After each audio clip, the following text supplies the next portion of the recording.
హరి ఓం. జై శ్రీమన్నారాయణ. మీ హరగోపాల్. ఈరోజు త్రిమూర్తులలో ఒకరైనటువంటి మహాదేవుడు శివుని గురించి కొన్ని విషయాలు తెలుసుకుందాం. అసలు పరమశివుడు లింగాకృతి ఎలా అయ్యాడు, దానికి కారణాలు ఏంటి, ఈరోజు మేము ముందు ఉంచుతున్నాను. కైలాసంలో యోగ నిద్రలో ఉన్నటువంటి పరమశివుడు యోగులకు యోగాధ్యాయానికి అధిదేవతగా ఉంటాడు. అలాగే లయకారకుడు, ఆది మధ్యాంతరహితుడు. మరి సృష్టిని రక్షిస్తూ అజ్ఞానాన్ని నశింపజేస్తూ మన కోరికలను నెరవేరుస్తూ ఉన్నటువంటి పరమశివుడు లింగాకృతి ఎలా అయ్యాడు అనేది ఈరోజు మనం తెలుసుకుందాం. బ్రహ్మ విష్ణు ఒకనొక సమయంలో నేను గొప్ప అని వాదులాడుకోవడం జరుగుతోంది. ఆ సందర్భంగా పరమశివుడు, సరే మీ ఇద్దరికి ఒక పరీక్ష పెడతాను, ఆ పరీక్షలో ఎవరైతే గెలుపొందుతారో వాళ్ళే గొప్పవాళ్ళు అని నిర్ధారించుకుందామని చెప్పి పరమశివుడు చెప్పడం జరుగుతుంది. సరే ఏం పరీక్ష పెడతారో చెప్పండి, మేము సిద్ధంగా ఉన్నాము అని బ్రహ్మ విష్ణువు అనడం జరుగుతుంది. ఈ సందర్భంగా పరమశివుడు అగ్నిస్తంభంగా అచంచలంగా ఎదుగుతూ ఆకాశాన్ని భూభాగాన్నంతా ఆక్రమిస్తాడు. సరే నేను ఇలా ఆక్రమించినటువంటి ఈ యొక్క ఉపరితలాన్ని, అంటే శిరస్సు పైభాగాన్ని ఎవరైతే దర్శనం చేసుకుని వస్తారో, అలాగే పాద భూభాగంలో పాదాన్ని ఎవరైతే దర్శించుకుని వస్తారో, ఆ వచ్చిన వాళ్ళలో ఎవరు ముందుగా వస్తారో వాళ్ళే గొప్పవాళ్ళు అని చెప్తాడు. అప్పుడు బ్రహ్మ హంసవాహనారూఢై ఆకాశంలో ఆ యొక్క పరమశివుని అగ్నిస్తంభం పైభాగాన్ని తిలకించడానికి బయలుదేరుతాడు. అలాగే బ్రహ్మ వరాహ అవతారంలో ఆ యొక్క పాదాల దగ్గర భూభాగాన్ని లోడుకుంటూ వెళ్ళి ఆ పాదాలు దర్శించేదానికి బయలుదేరుతారు.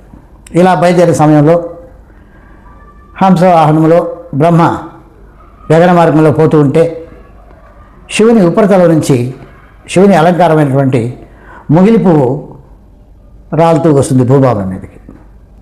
అప్పుడు ఆ ముగిలి పువ్వుని అడుగుతాడు బ్రహ్మ, అమ్మా నువ్వు ఎక్కడి నుంచి వస్తున్నావు అని.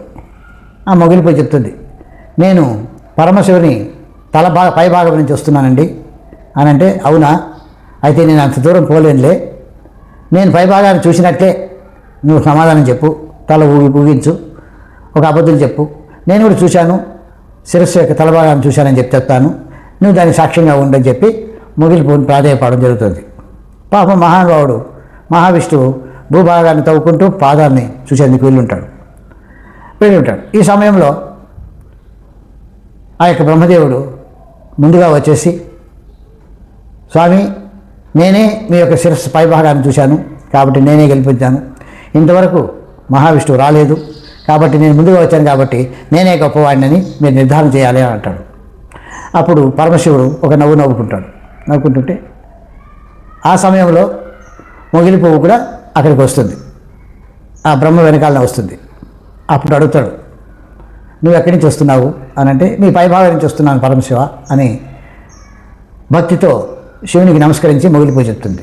అయితే ఈ బ్రహ్మ శిరస్సు పైభాగాన్ని చూశాడా అని అడుగుతాడు. అడిగితే చూచాడు స్వామి అని మొగిలి పువ్వు అబద్ధం చెప్తుంది.